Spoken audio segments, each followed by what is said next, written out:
Good morning, Radhe Radhe, Har Har Mahadev, શસ્ત્રીયાકાલ, ઓમ money પદ્મે નમઃ. વ્યવહારિક અધ્યાત્મવાદ. આપણને જે કાંઈ મળ્યું છે તેમાં સંતોષ માનો અને સમજો કે ભગવાનની બહુ મોટી દયા છે.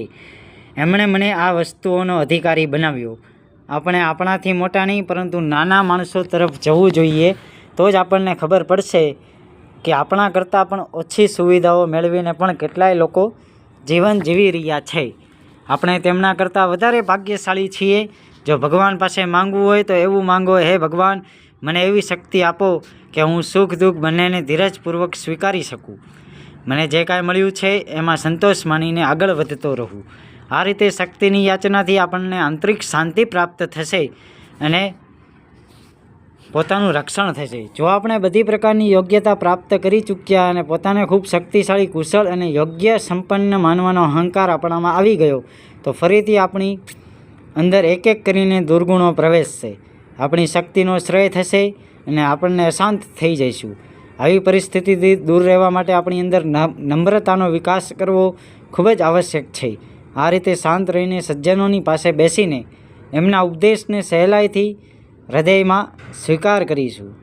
માટે ઋષિ ચિંતનના સાનિધ્યમાં રહો. ઋષિ ચિંતનના સાનિધ્યમાં તમે રહો તો તમારા વિચાર પવિત્ર રહે. મનુષ્યનો અવતાર વારંવાર મળતો નથી. 84 લાખ યોનિઓમાં ફર્યા પછી મનુષ્ય દેહ પ્રાપ્ત થાય છે અને ભૌતિક પ્રયોજનો માટે ગમે તેમ વેડફી નષ્ટ કરી દેવો એ બુદ્ધિશાળી માણસનું કામ ના કહેવાય.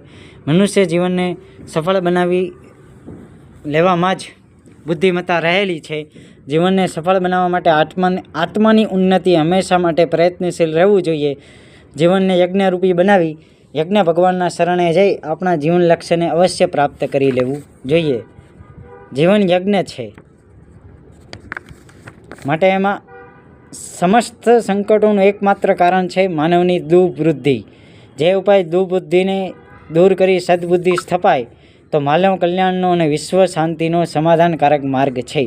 જ્ઞાન યજ્ઞમાં પણ તમે આહુતિ આપો. વાત સમજાય તો લાઈક કરો, કોમેન્ટ કરો, સબસ્ક્રાઈબ કરો. હર હર મહાદેવ.